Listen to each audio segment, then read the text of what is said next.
You know that in our previous class we were studying about the transportation in the plants. Is it right? So two systems which are responsible for the transportation of the food, water and the minerals we have studied. Those are the xylem system and the phloem. So xylem carries the water and the minerals from one part to the another part. Is it right? And what about the phloem? It transport the food substances. Is it right? So we were studying about the xylem. So transportation of the water and minerals from one part of the another part. We were studying about the xylem transportation system. Is it right? So in that we have studied the two components which are present in the xylem tissue. Those are the xylem vessel and the tracheas. Even we have studied about the various layers of the roots. Those are the epidermis, endodermis and the root cortex we have studied. So why it is necessary, I have said you, to study the mechanism of the transportation of the water and minerals. It is necessary, I have said you. So today we are going to study about mechanism of the transportation of water and minerals in the plant. So how water and minerals will be transported? Let us study in detail. So dear students, so at first, so you know that I have drawn one diagram on the board.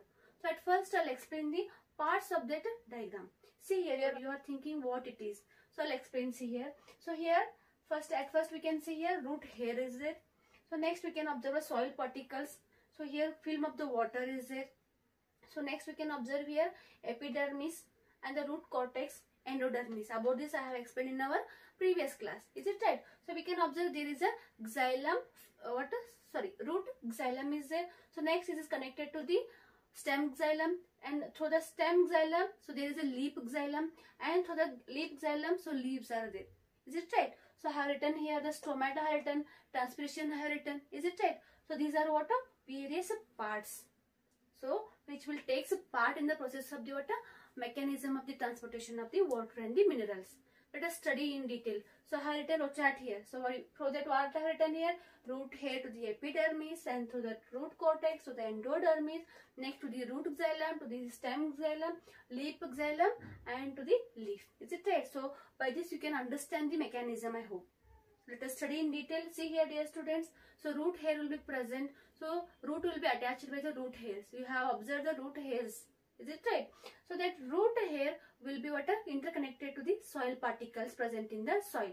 Is it right? So you can observe the soil particles here. Then that soil particles will be bonded by the film of the water.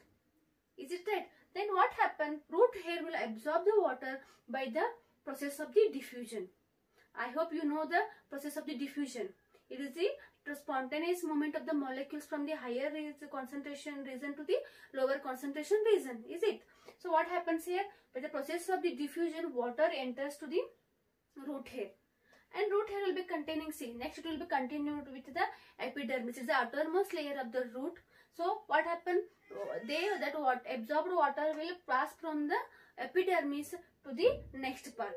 So epidermis, it is a layer, first layer. It will be enter to the epidermis by the process of the osmosis. Already you know that osmosis is the spontaneous movement of the molecules from the higher concentration region to the lower concentration region through the semi-permeable membrane. So what happens here? Water enters through that epidermis membrane, and what happens here? So next it moves to the root cortex, and next it will be endodermis. So there will be the root xylem.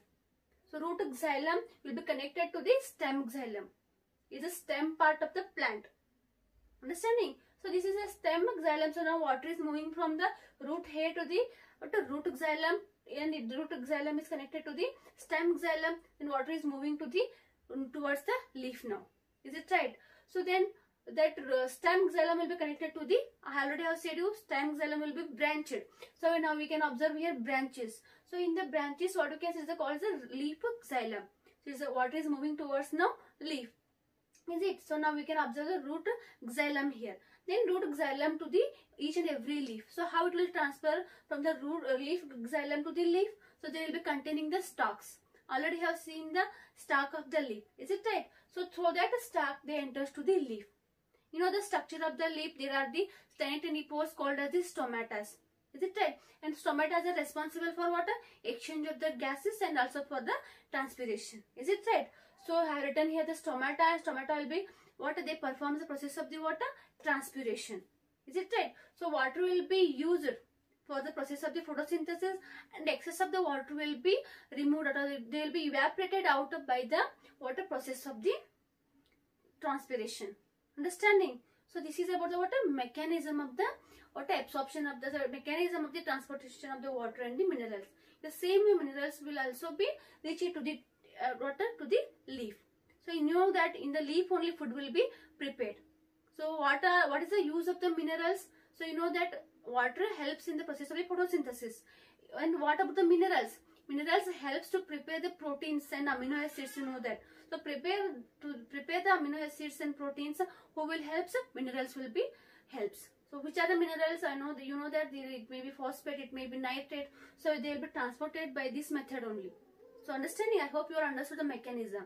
So one more time, I'll brief about it. See, so water will enter through the root hair, and root hair will be attached to the soil particle, and the soil particles will be attached by the film of the water.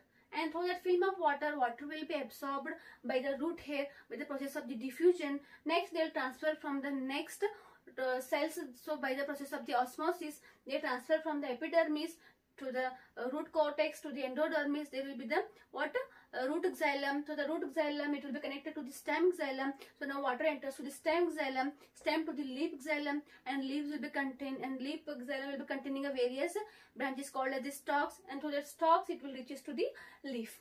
Understanding? In the leaf there will be the, so you know that in the leaf process of the photosynthesis will be taken place, and photosynthesis process, it is water, it is the preparing the food. Is it right? So in preparation of the food, water will be used, and that excess of the water will be evaporated by the water process of the transpiration. Understanding? So this is about the water mechanism of the transportation of water and the minerals in the plants. So now let us study how the water will be sucked by the plant. Okay, so I have written here transpiration. Understanding? The transpiration is the evaporation of the water from the leaves. So now how water will be sucked, we will understand. So how water will be sucked by the plants? So here we can say it is water pull, we can say. So why water pull will be taken place? If for this we can take an example of drinking juice from the straw. You have observed that what will happen? So one end of the straw will be dipped in the water and one end will be in our mouth. So what will happen? So we will suck the water. Is it right? Otherwise we will suck the juice. So pressure will be applied more at the end of the root. So from that it will be absorbed. Again we will get it and we will drink it. Is it right? Continuously sucking will be taken place. But so that what happen? Water will be absorbed by the root. Is it right? Same process will be taken place in the plant also, we can see. So how the water sucking will be taken place? So what happen? At the end water will be sucked. So why it will be sucked? You know that in the leaves. So there will be the evaporation process will be taken place. Otherwise transpiration we can say here. The transpiration process is what? It will be evaporation of the excess of the water from the leaves. So here suction will be taking place. Is it right? So because of that pressure will be applied at the end of the tube. Otherwise at the end of the xylem.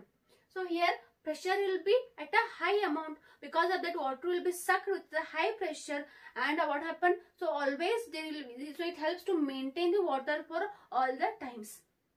Because continuous water pull will be taking place.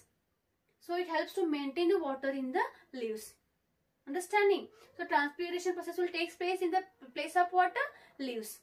Is it right? So water will be sucking from the root and it will be used in the photosynthesis, and some amount of water will be evaporated by the process of the transpiration. Is it right? It is about the how water will be sucked continuously. I hope you all understood.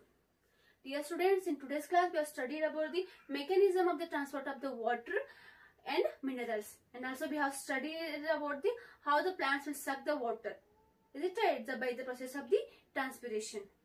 I hope you all understood the today's topic. If you have any difficulty, let me know. Thank you.